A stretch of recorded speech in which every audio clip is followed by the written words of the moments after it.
Mari kita lihat bersama-sama materi ini di bawah pengaruh Roh Kudus. Klik. Kita membaca Kisah Rasul pasal yang kedua, ayat yang pertama sampai ayat yang keempat secara bersama-sama. 2, 3. Ketika tiba hari Pentakosta, semua orang percaya berkumpul di satu tempat. Tiba-tiba turunlah dari langit suatu bunyi seperti tiupan angin keras yang memenuhi seluruh rumah di mana mereka duduk. Dan tampaklah kepada mereka lidah-lidah seperti nyala api yang bertebaran dan hinggap pada mereka masing-masing. Maka penuhlah mereka dengan Roh Kudus. Lalu mereka mulai berkata-kata dalam bahasa-bahasa lain seperti yang diberikan oleh Roh itu kepada mereka untuk mengatakannya. Dari ayat yang keempat jelas bahwa seseorang yang hidupnya di bawah pengaruh Roh Kudus, dia pun dipimpin dan dituntun oleh Roh Kudus, sehingga apapun yang dia lakukan, apapun yang dia ucapkan, apapun yang dia pilih dan putuskan, semuanya dipengaruhi, dituntun dan dipimpin oleh Roh itu kepada mereka untuk melakukannya, untuk mengucapkannya, untuk memutuskannya.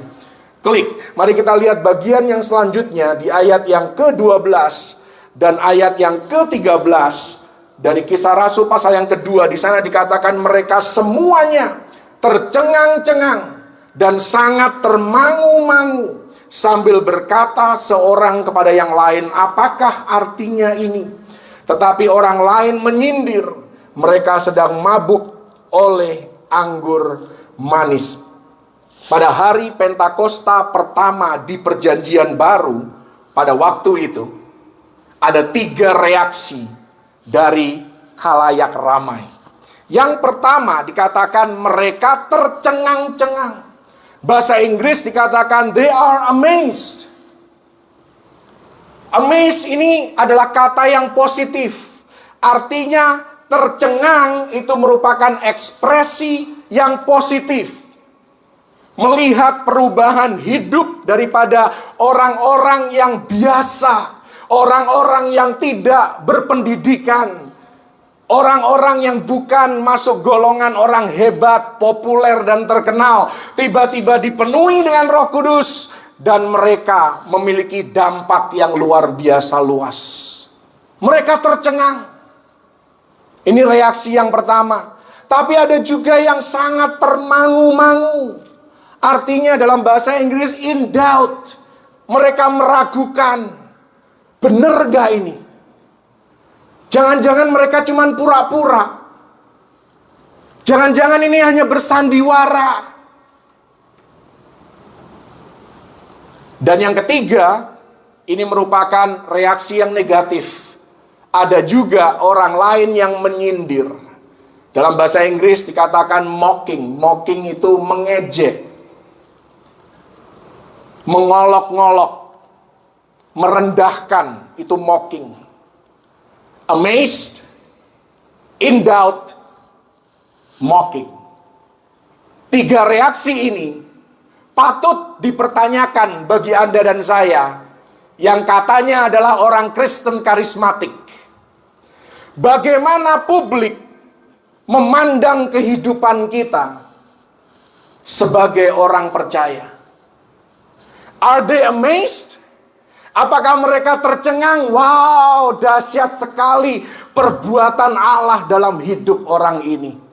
Saya tahu masa lalunya berantakan, kacau balau. Hidupnya nggak benar, tapi sekarang lihat, dia melayani Tuhan, hidupnya berintegritas, jadi orang yang bisa dipercaya. Ini tentunya aspirasi bagi kita semua. Kita semua kepengen semua orang tercengang, amazed dengan kehidupan kita. Bukan karena kitanya, melainkan karena siapa yang hidup di dalam kita. Namanya Yesus Kristus. Atau orang melihat kehidupan kita dan mereka mulai in doubt. bener nggak ini orang Kristen? Bener nggak ini dia itu pengikut Kristus? Bener nggak ini dia itu pelayan Tuhan? Hamba Tuhan? Tidak ada satupun dari kita kalau ditanya, jujur, tidak ada yang mau orang bereaksi seperti ini dalam hidup kita. Ada yang mau orang meragukan hidup Anda, integritas Anda, kesetiaan Anda? Tidak ada yang mau. Semua pasti maunya semua orang amazed dengan kehidupan kita. Jangan pula kita tidak peduli dengan reaksi yang ketiga. Diragukan saja kita tidak mau. Seharusnya kita menjaga diri sedemikian rupa dengan kuat kuasa Roh Kudus tentunya, supaya hidup kita tidak menjadi bahan ejekan dan olok-olok dunia. Kayak gitu kok orang Kristen. Kayak gitu kok melayani Tuhan. Boleh sih rajin ke gereja, tapi kok nggak berubah ya dari dulu, sekarang, dan selama-lamanya. Sama dengan Yesus tidak berubah. Dulu, sekarang, dan selama-lamanya. Bedanya Yesus itu selalu baik. Kalau kita tidak berubah, biasanya tidak berubah dalam hal yang buruk. Itu sangat disayangkan. Karena itu, mari kita evaluasi kehidupan kita. Seberapa kita ada di bawah pengaruh Roh Kudus? Sudahkah kita belajar untuk menselaraskan hidup kita dengan apa yang Tuhan mau? Sudahkah kita belajar menyukai apa yang Tuhan sukai dan membenci apa yang Tuhan benci? Itulah artinya hidup di bawah pengaruh Roh Kudus. Klik. Kalau kita belajar, klik lagi, dari kehidupan Yesus, ini merupakan tanda-tanda orang yang dibawa naik oleh Tuhan. Jadi kalau Anda mengalami proses ini dalam kehidupan Anda, itu artinya Tuhan sedang mengangkat Anda, membawa Anda ke tempat yang lebih tinggi. Apa tandanya? Ini bukan satu-satunya tanda, melainkan salah satu indikasi bahwa Tuhan sedang bekerja untuk membawa Anda naik dan tidak turun. Mari kita lihat dari kehidupan Yesus. Di Yohanes pasal yang kelima ayat yang ke-10. Di sana ada 5.000 laki-laki yang hadir, sebagian besar bersama dengan keluarganya, saya yakin, dalam KKR yang disertai dengan piknik. Yesus memberi makan 5.000 laki-laki plus keluarganya. 5.000 orang hadir dalam hidup Yesus. Dalam 1 Korintus 15 ayat yang ke-6, ketika Yesus naik ke surga, dari 5.000 tinggal 10%. Hanya 500 orang, 500 murid menyaksikan kenaikan Kristus. Yesus tidak lagi populer, tidak seterkenal dulu, tidak seviral dulu. Jadi kalau hidup Anda tidak seviral dulu, Anda harus mengucap syukur kepada Tuhan. Artinya Tuhan sedang menyembunyikan Anda. Dan kita tahu pekerjaan Tuhan, karya Tuhan yang terbaik itu selalu dilakukannya di tempat yang gelap. Perhatikan mujizat terbesar yang dilakukan oleh Tuhan dalam kehidupan Yesus adalah membangkitkan Dia dari antara orang mati. Kapan terjadinya? Tengah malam, subuh, ketika semua orang tidur, tidak ada yang tahu. Di tempat yang tersembunyilah Allah melakukan karyanya yang terbesar dalam hidup kita. Jadi kalau kita sedang ditanam oleh Tuhan, ditanam itu nggak enak. Karena tanah itu nggak ada yang bersih. Semua tanah itu pasti kotor, kasar. Tapi dengan kita ditanam, itu tempat yang gelap, kita mendapatkan nutrisi, kita mendapatkan mineral-mineral rohani yang kita perlukan untuk kita bertumbuh dan berbuah, menghasilkan buah yang tinggal tetap. Maju lagi dalam kehidupan Yesus, Kisah Rasul 1 ayat yang ke-15. Ini juga terefleksi dalam pertemuan doa kita. Ibadah mungkin kita bisa 100 orang yang hadir. Ya kan? Begitu pertemuan doa, bisa 20% aja itu sudah luar biasa. Atau 50% itu hal yang dahsyat sekali. Ya. Ini sudah terefleksi. 120 hadir dalam pertemuan doa. Makin mendekati salib, dalam Matius 26 ayat 36, hanya ada 8 orang murid yang ada di luar taman. Ayat berikutnya, ayat 37, hanya ada 3 yang bersama-sama dengan Yesus di Taman Getsemani. Itu pun mereka tidur dan tidak bergumul bersama-sama dengan Yesus. Sedangkan yang lainnya, mana yang 4.000 sekian? Tidak ada di dekat Yesus. Bahkan ketika Yesus menggenapi misi dari Bapanya, dia tergantung di atas kayu salib sebagai korban penebus dosa. Yohanes 19 ayat 26 katakan, hanya satu yang ada di dekat salib Kristus. Artinya apa? Klik. Semakin tinggi Tuhan membawa kita, dan semakin dekat kita pada destiny, pada tujuan yang Tuhan tetapkan bagi kita, maka semakin selektif orang-orang yang ada di dalam lingkaran pergaulan kita. Bukan berarti kita punya banyak musuh. Kita tidak boleh cari musuh. Satu musuh itu sudah terlalu banyak. 1000 sahabat itu masih kurang. Ya kan, ada pepatah Cina katakan seperti itu. Ya, 1000 sahabat itu kurang. Satu musuh itu terlalu banyak. Tetapi dengan Tuhan semakin mengangkat kita ke level yang lebih tinggi, dan pada kenyataannya lingkaran pergaulan kita akan semakin kecil, semakin sedikit, dan semakin sempit. Karena orang-orang dalam kehidupan kita sudah semakin terseleksi. Kenapa? Karena kita tidak bisa membawa semua orang untuk naik bersama-sama dengan kita. Jadi kalau Tuhan angkat kita sendiri di antara orang-orang di sekitar kehidupan kita, jangan takut, jangan khawatir. Barangkali nanti di satu level tertentu Anda akan masuk dalam lingkungan pergaulan yang berbeda, yang akan mengangkat Anda lebih lagi.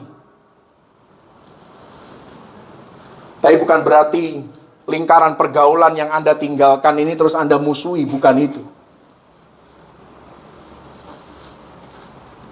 Tidak semua orang suka ketika kehidupan kita grafiknya sedang naik. Ada yang kepingin menjatuhkan kita. Ada yang kepingin meremehkan kita, menyepelekan prestasi hidup kita yang Tuhan perbuat bagi kita. Dan tidak semua orang cocok dengan kita. Karena itu tidak perlu khawatir sekali lagi ketika kita ditinggalkan oleh sahabat. Artinya, kisah sahabat Anda yang meninggalkan Anda itu sudah selesai dalam hidup Anda, dan Anda tidak lagi membutuhkan dia untuk bisa menggapai apa yang Tuhan sediakan bagi Anda. Haleluya. Klik. 2 slide berikutnya ini sebenarnya hanya ekstra tambahan ya, karena ini pengulasan dari Kisah Rasul 2, bukan ayat per ayat, tetapi lebih ke beberapa kelompok ayat yang relevan. Gerakan Allah di akhir zaman kita bisa melihat dari ayat yang kita sudah sangat familiar kalau Anda akrab dengan firman Tuhan. Ya, orang-orang ini tidak mabuk seperti yang kamu sangka, Karena hari baru pukul 9, tetapi itulah yang difirmankan Allah dengan perantaraan Nabi Yoel. Akan terjadi pada hari-hari terakhir, demikianlah firman Allah, bahwa aku akan mencurahkan rohku ke atas semua manusia. Maka anak-anakmu laki-laki dan perempuan akan bernubuat, dan teruna-terunamu akan mendapat penglihatan-penglihatan, dan orang-orangmu yang tua akan mendapat mimpi. Juga ke atas hamba-hambaku laki-laki dan perempuan akan kucurahkan rohku pada hari-hari itu, dan mereka akan bernubuat. Sekali lagi, pekerjaan Tuhan menjelang kedatangan Yesus Kristus kali yang kedua melibatkan semua generasi. Generasi yang senior, generasi yang junior, dan generasi yang ada di antara senior dan junior. Melibatkan generasi baby boomers, melibatkan generasi X, generasi Y, generasi Z, generasi Alpha, dan seterusnya.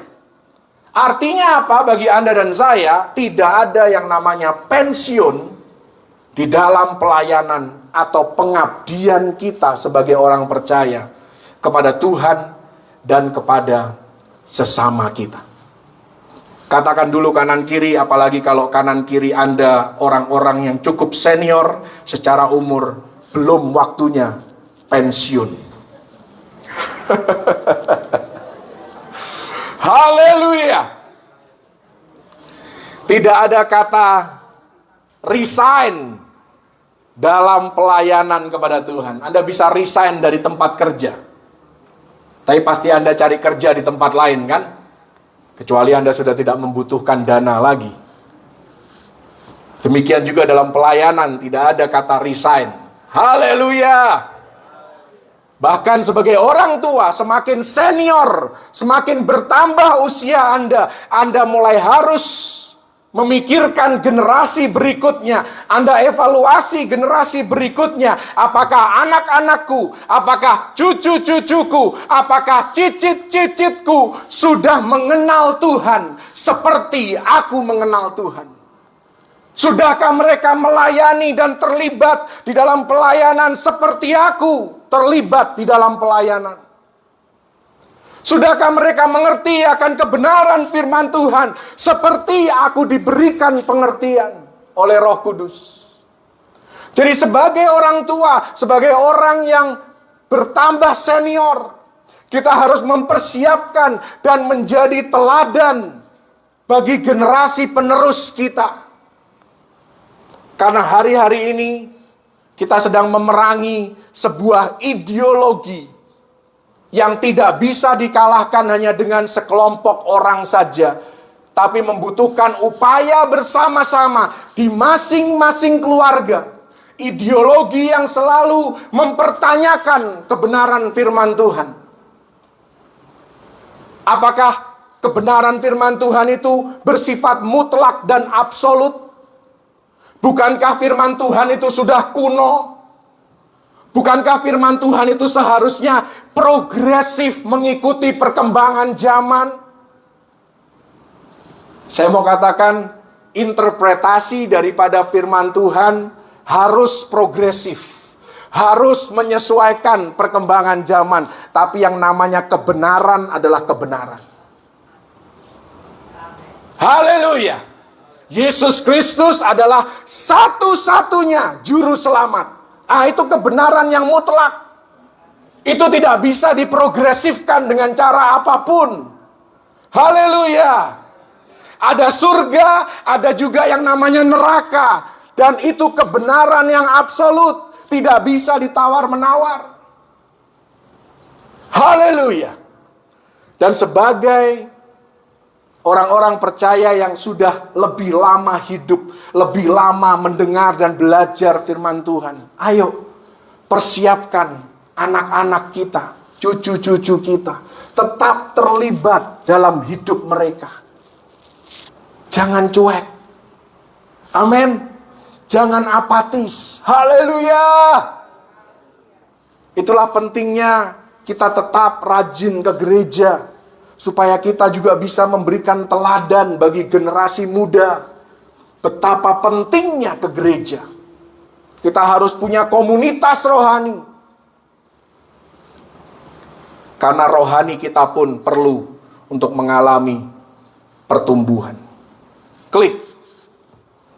Dalam Imamat 23 ayat yang ke-17 ini sebenarnya apa yang terjadi pada hari pencurahan Roh Kudus, Pentakosta. Jadi sebenarnya Pentakosta itu sudah diperingati sejak di Perjanjian Lama. Dan ini yang terjadi pada hari Pentakosta. Dikatakan di sana, dari tempat kediamanmu kamu harus membawa 2 buah roti unjukan yang harus dibuat dari 2/10 eva tepung yang terbaik dan yang dibakar sesudah dicampur dengan ragi sebagai hulu hasil bagi Tuhan. Jadi Pentakosta merupakan perayaan pasca panen, di mana ada seseorang yang membawa 2 potong roti yang baru saja dipanggang. Berapa banyak yang suka memanggang roti di sini? Ya, begitu selesai dipanggang, kira-kira aromanya enak atau enggak? Pasti aromanya membuat Anda tergiur, kepengin langsung melahapnya. Bahkan kepengin orang mencicipinya. Ayo cicipi, ini mumpung masih panas. Kalau sudah dingin gak enak. Begitu kan ibu-ibu, mama. Mohon maaf Nurli, bukan berarti Anda mama. Karena ini masih muda Nurli ini. Haleluya. Dan mereka membawa roti yang baru keluar dari panggangan ini keluar ke jalanan di Yerusalem. Karena pada hari itu seluruh orang Yahudi di seluruh dunia berkumpul di Yerusalem. Dan mereka mulai mencium aroma itu. Dan mereka kepengin memiliki apa yang dimiliki oleh orang tadi, yang dibawa oleh orang tadi. 120 potong roti segar yang baru keluar dari panggangan.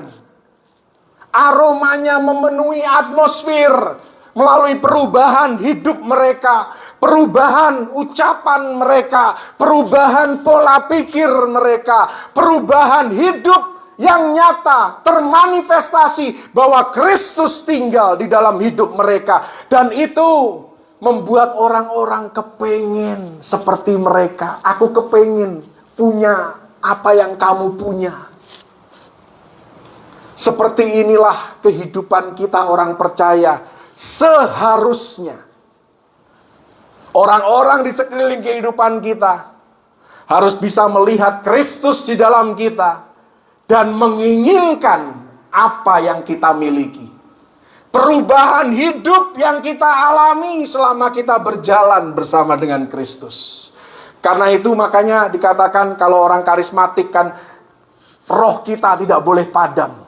Ini maksudnya supaya kita itu setiap hari keluar fresh dari panggangan itu, saudara. Pagi kita keluar rumah, pagi kita berinteraksi dengan orang-orang di sekitar kehidupan kita. Kita seperti roti yang baru saja selesai dipanggang, membawa aroma Kristus.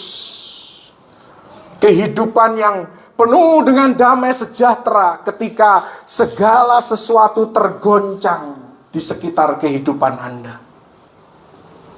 Anda tahu, saya sedang berkhotbah saat ini di kebun yang menjadi tanggung jawab saya, 14.000 hektar. Besok ini, baru besok ini, rencananya mau didemo, mau ditutup. Hari ini saya harus fokus bagaimana caranya saya bisa berkhotbah dengan baik. Tapi pikirannya ya harus terbelah di sana bagaimana ya. Orang-orang di kebun bagaimana ya, keluarga yang tinggal di kebun bagaimana ya. Karena begitu di demo, begitu di portal, mereka nggak bisa keluar kebun, saudara. Mereka stuck, terjebak di dalam itu. Tapi saya harus terus terkoneksi dengan Tuhan. Karena ketika manusia sudah tidak bisa menolong lagi, saya masih punya Tuhan yang besar. Haleluya. Belajar tenang, belajar damai di dalam menghadapi tantangan, cobaan, ujian hidup yang seringkali tidak mudah. Tapi kita tetap harus membawa aroma Kristus kemanapun kita pergi, dimanapun Tuhan tempatkan kita. Apapun yang Tuhan percayakan dalam hidup kita. Pekerjaan di kantor, Anda sebagai businessman, Anda sebagai hamba Tuhan, biarlah aroma Kristus tetap keluar dan membuat orang-orang merasa lapar dan haus. Aku mau. Apa sih yang bisa membuat kamu seperti itu?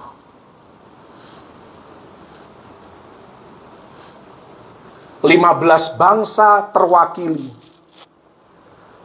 Karena semua ini, pencurahan Roh Kudus, hidup di bawah pengaruh Roh Kudus, itu diperuntukkan bagi segala bangsa, segala bahasa, suku, ras, denominasi, dan lain sebagainya. Dan karunia Roh Kudus mulai mengalir. Mulai muncul berkata-kata dalam bahasa roh, berkata-kata dengan hikmat, berkata-kata dengan pengetahuan, karunia untuk menyembuhkan, kuasa untuk mengadakan mujizat, semuanya mengalir ketika Roh Kudus mulai memenuhi kehidupan mereka." Klik. Di dalam Kisah Rasul 2 ayat yang ke-26 ada satu hal yang luar biasa. Ini kita kembali ke level pribadi kita. Pencurahan Roh Kudus mempengaruhi 3 bagian hidup kita. Minimal. Di sana dikatakan, "Sebab itu hatiku bersukacita, jiwaku bersorak-sorak, bahkan tubuhku akan diam dengan tentram." Ini yang saya bilang tadi. Di tengah goncangan hidup, kita tetap tenang. Haleluya. Jadi ada 3 hal yang menunjukkan, yang memberikan indikasi apakah kita sudah benar-benar hidup di bawah pengaruh Roh Kudus. Yang pertama, bagaimana dengan hati kita? Apakah dingin dan apatis terhadap Tuhan dan perkara rohani? Atau kita berapi-api? Kita kepengen melayani Tuhan, kepengen menjadi berkat bagi orang lain, kepengen menyatakan kebaikan Tuhan yang Tuhan nyatakan dalam hidup kita. Hati kita harus dipengaruhi dari dingin dan apatis menjadi berapi-api, berkobar-kobar bagi kemuliaan nama Tuhan. Bagaimana dengan tubuh kita? Tubuh kita, the flesh, daging, yang tadinya kita tidak merasakan apa-apa, ke gereja biasa-biasa saja, ketika menyanyi bagi Tuhan biasa-biasa saja. Sekarang karena kita sudah dibawa pengaruh Roh Kudus, dipenuhi dengan Roh Kudus, maka tubuh kita pun, daging kita pun bisa merasakan hadirat dan jamahan Tuhan. Kita bisa nangis, kita bisa merinding, kita bisa melompat, kita bisa menari sekalipun kita tidak bisa nari. Kita tidak malu angkat tangan. Tadi pagi saya konfrontir anak-anak saya, berani nggak angkat tangan di gereja waktu memuji Tuhan? Oh, anak-anak muda ini rata-rata jaim. Mohon maaf. Buat apa angkat tangan? Oh, karena Anda belum mengalami. Kalau Anda sudah mengalami, angkat tangan itu hal yang remeh. Mohon maaf, bukan dalam arti kata yang negatif. Ini mah gampang banget angkat tangan. Apa susahnya mengangkat tangan waktu memuji Tuhan? Anda waktu konser pun, nonton konser sekuler, Anda bisa kan? Woi, gitu kan? Nggak usah dinyanyiin lah.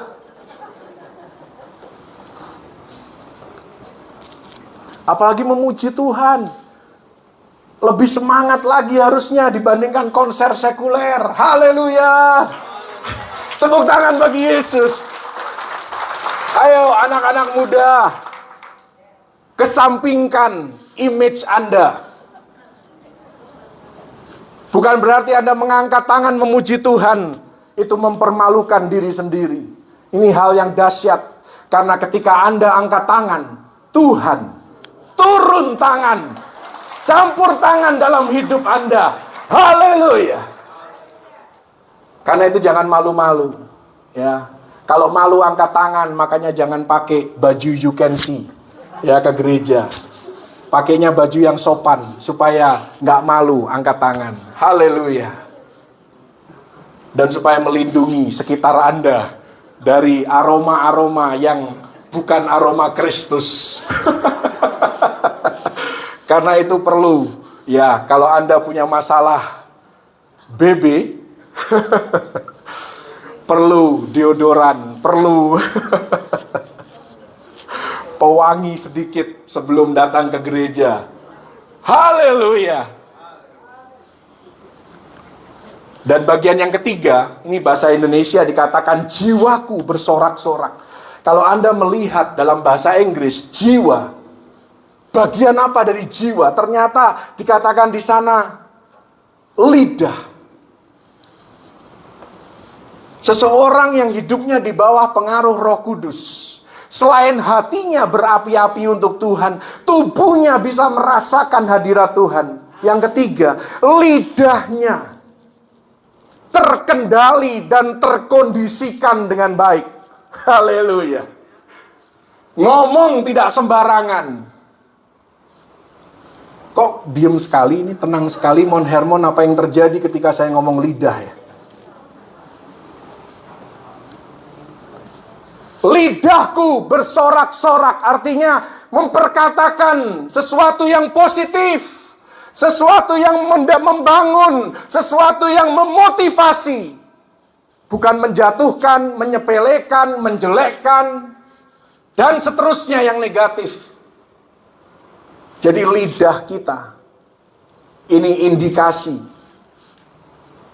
apakah hidup kita atau seberapa kita hidup di bawah pengaruh Roh Kudus.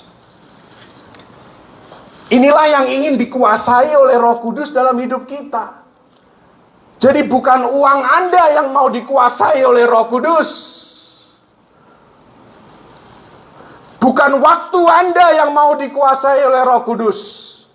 Tetapi hati Anda, tubuh Anda, dan lidah Anda.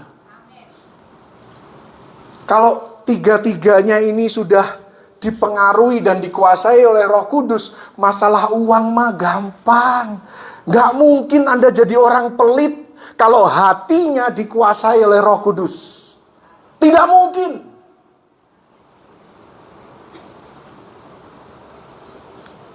Anda kalaupun pernah kepleset lidah, Anda mengumpat, Anda mengutuk, pasti langsung hati Anda rasanya, aduh,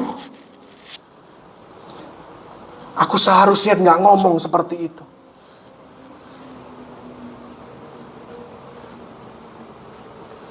Jadi hidup beribadah harus diikuti dengan hidup yang berubah. Haleluya. Jadi jangan bangga kalau kita hanya bisa berkata, aku masih seperti yang dulu. Itu bukan orang Kristen yang progresif. Ya progresif yang benar ya maksudnya ya, bukan progresif yang aneh-aneh itu saudara ya. Progresif itu artinya kita berubah menjadi lebih baik, semakin serupa dan segambar dengan Kristus. Nah itu progresif yang benar. Bukan progresif yang banyak jalan menuju Roma. Ya memang Roma tujuannya. Kalau surga ya cuma satu jalannya. Kalau ke Roma ya terserah, Anda bisa lewat ya Samudra Pasifik, bisa lewat Samudra Atlantik, ya kan? Mau muter dulu ke Samudra Hindia juga bisa nyampe ke Roma. Tapi kalau surga ya cuma satu jalannya. Haleluya. Ini sebenarnya sama lah dengan kalau Anda ada di bawah pengaruh alkohol. Anda yang masih suka, bukan Anda di sini, maksudnya nggak ada di Mon Hermon yang suka mabuk-mabukan. Ya, Di Mount Hermon nggak ada yang suka miras, ya. Itu di luar sana, ya. Entah di mana, mungkin di tengah-tengah Samudra Pasifik sana ada kepulauan kecil, ya, masih suka mabuk-mabukan, minum minuman keras. Rasanya nggak ada salahnya minum minuman keras. Itu bukan di Mount Hermon. Ya. Seseorang yang di bawah pengaruh alkohol, yang tadinya pendiam gitu kan, apa yang terjadi begitu alkohol masuk? Cerewetnya bukan main. Ngomong terus. Makin mabuk, makin cerewet. Ini bukan pengalaman pribadi loh, saudara. Mudah-mudahan. Demikian juga dengan kita. Kalau diartikan secara positif, orang yang dipengaruhi oleh Roh Kudus, hidupnya pasti makin lama makin positif. Haleluya. Ilustrasinya ada di slide berikutnya. Mari kita lihat. Karena ini ada satu ilustrasi yang luar biasa. Mohon maaf kalau saya agak kelamaan khotbahnya ya. Tapi ada satu kesejajaran antara Yehezkiel 47 dengan cerita-cerita di Kisah Para Rasul. Dan ini menunjukkan kemajuan hidup orang percaya yang dikehendaki oleh Tuhan. Anda kalau membaca Yehezkiel 47, itu Yehezkiel diberikan penglihatan tentang sungai yang mengalir keluar dari bait Allah. Dan kalau kita lihat apa yang terjadi pada sungai itu dan apa yang dialami oleh Yehezkiel, itu menggambarkan kehidupan kita sebagai orang percaya yang Tuhan mau. Karena itu kita perlu untuk dikuasai oleh Roh Kudus. Dalam ayat yang ketiga, Yehezkiel 47, dikatakan bahwa air sungai itu mencapai setinggi pergelangan kaki Yehezkiel. Apa yang terjadi setelah pencurahan Roh Kudus? Pada hari Pentakosta pertama di Perjanjian Baru, Kisah Rasul 3 ayat yang ke-7, ada orang lumpuh yang disembuhkan. Haleluya. Inilah makanya Alkitab ini luar biasa, saudara. Kalau kita mau belajar dan mendalaminya. Apa yang terjadi ketika orang lumpuh ini disembuhkan? Menurut Perjanjian Lama, orang ini tidak boleh masuk ke dalam bait Allah. Anda tidak boleh datang ke gereja di Perjanjian Lama kalau Anda cacat. Anda pakai kacamata pun Anda nggak boleh ke gereja, karena itu cacat. Apalagi orang lumpuh.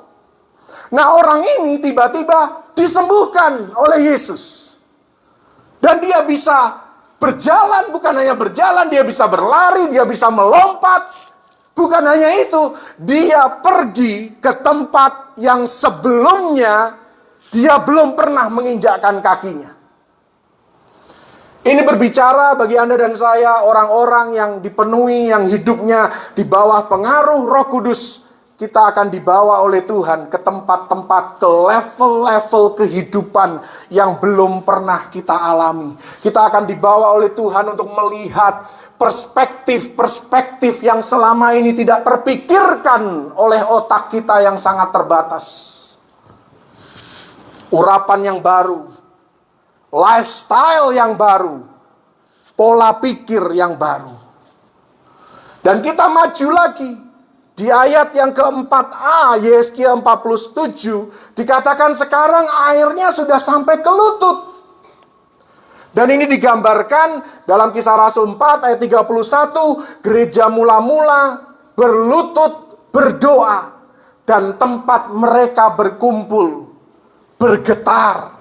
Roh Kudus mulai menguasai, mulai menginvasi kehidupan mereka dan merontokkan berbagai hal negatif yang masih ada di dalam kedagingan mereka. Tahukah Anda pada waktu itu, para murid adalah orang-orang yang ketakutan. Mereka ragu. Bahkan beberapa dari mereka masih punya kesombongan, ketinggi-hatian. Beberapa dari mereka masih rasis. Tahukah Anda Petrus yang sangat kita banggakan, itu orang rasis sebelum dipenuhi Roh Kudus. Orang yang membeda-bedakan suku dan ras dan bahasa. Dia nggak mau melayani orang-orang non-Yahudi. Dia pikir keselamatan dari Yesus hanya untuk orang-orang Yahudi. Orang-orang sebangsanya, orang-orang sesukunya. Makanya Tuhan harus kasih dia penglihatan. Berbagai binatang baik yang halal maupun yang haram. Semuanya dihalalkan oleh Tuhan. Apa yang sudah dihalalkan oleh Tuhan tidak boleh diharamkan oleh manusia. Haleluya, dan kita bersyukur hari ini. Makanya kita boleh makan daging apapun. Semua yang berkaki boleh dimakan, kecuali kaki meja dan kursi. Jangan dimakan. Itu pun jangan berlebihan. Sebelum Petrus akhirnya menerima, rumah tangganya Cornelius yang notabene non-Yahudi, mereka pun layak diselamatkan. Petrus harus diproses dulu. Karena ini orang rasis. Rasisme harus dikikis dari kedagingan mereka. Ketika Roh Kudus sampai pada lutut mereka. Ayat yang keempat bagian B, sekarang air bukan lagi hanya di pergelangan kaki, bukan hanya lagi di lutut, tetapi airnya sudah sampai di pinggang. Pinggang berbicara tentang area reproduksi. Dan apa yang terjadi? Kisah Rasul 4 ayat yang keempat. Ini merupakan peristiwa susulan setelah Petrus berkhotbah. 3.000 jiwa diselamatkan dan dibaptis. Kisah Rasul 4 ayat yang keempat ada tambahan 5.000 jiwa diselamatkan. Mereka bereproduksi. Mereka bermultiplikasi. Dampak mereka diperluas. Inilah tanda bahwa kita sudah sampai level ini. Kehidupan yang dipengaruhi oleh Roh Kudus ketika hidup kita mulai berdampak. Orang mulai menggosipkan kita. Itu artinya hidup Anda sudah mulai berdampak. Jangan berhenti berbuat baik. Jangan berhenti untuk hidup benar hanya karena orang tidak sepakat dengan Anda. Karena artinya hidup Anda mulai mempengaruhi mereka. Hidup Anda mulai mengusik hidup mereka. Dan pengaruh hidup Anda mulai diperluas oleh Tuhan.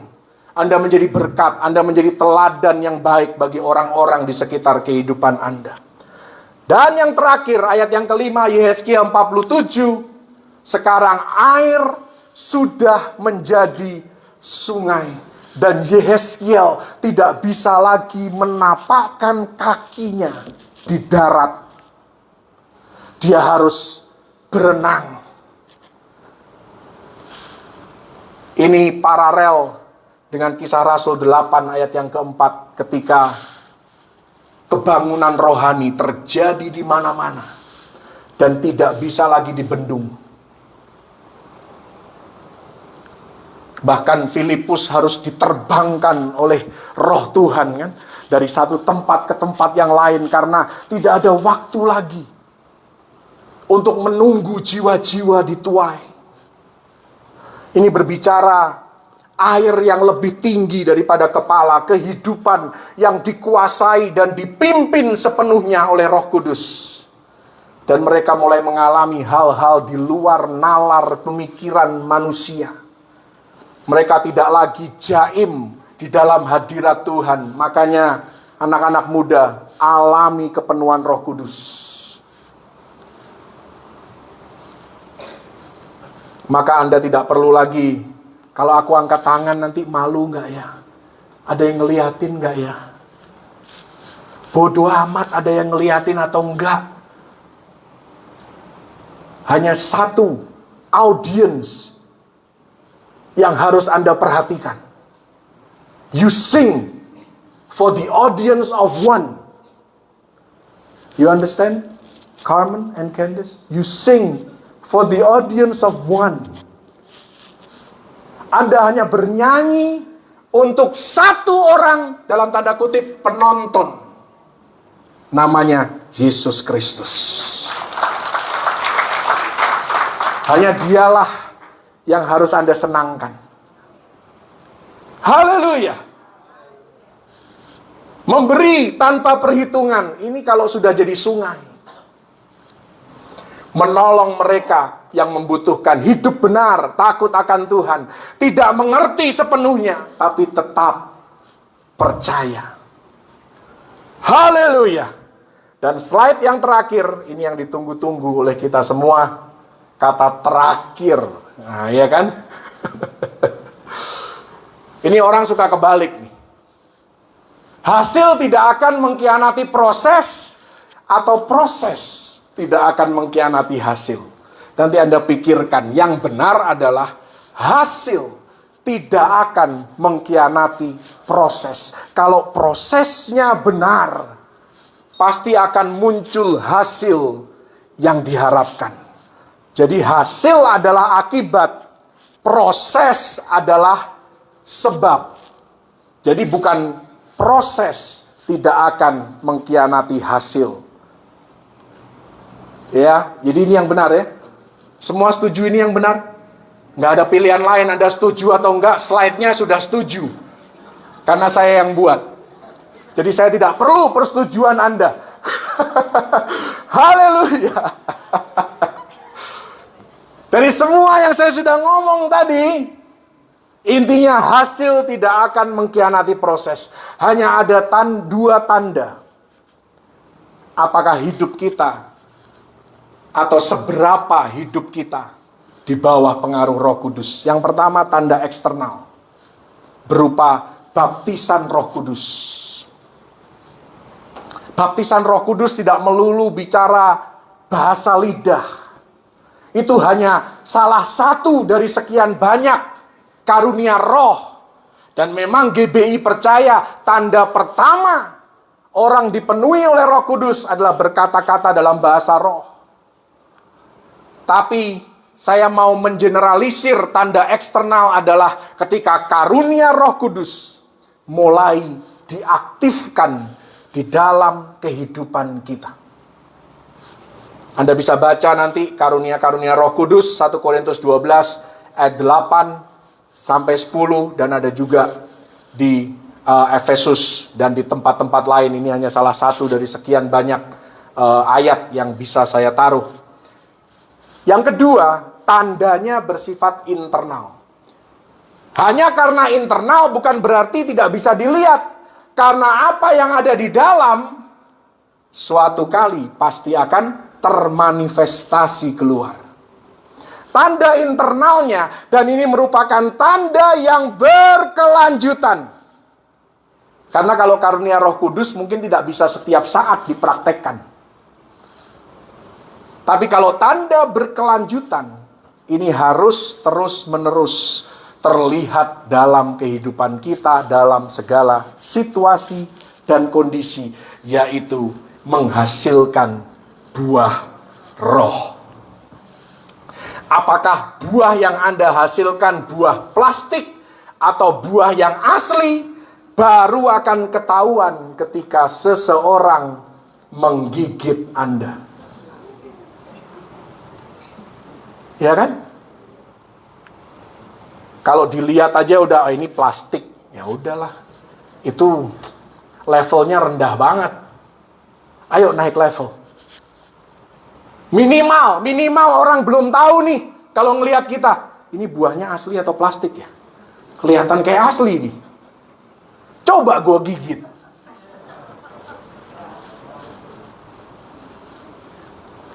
Anda mengerti kan ilustrasi ini? Anak-anak muda mengerti ilustrasi ini? Dari mana Anda tahu Anda punya buah roh? Ketika Anda disakiti, ketika Anda dirugikan, ketika Anda diremehkan orang, itu orang menggigit Anda. Baru ketahuan tuh, buahnya asli atau plastik. Dan kalau ternyata itu buah plastik dan Anda gigit, yang keluar racun. Apakah hidup kita meracuni orang lain atau memberkati orang lain karena manisnya buah roh yang dihasilkan dalam hidup kita? Haleluya. Semua orang bisa bilang mereka punya buah roh. Coba gigit dulu.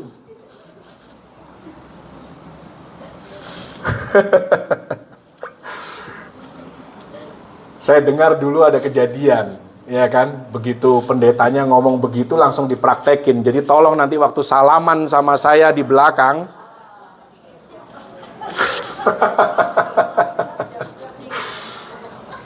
jangan langsung dipraktekkan. Haleluya. Silahkan sih kalau mau praktekkan. Haleluya. Sudah kelamaan nih saya.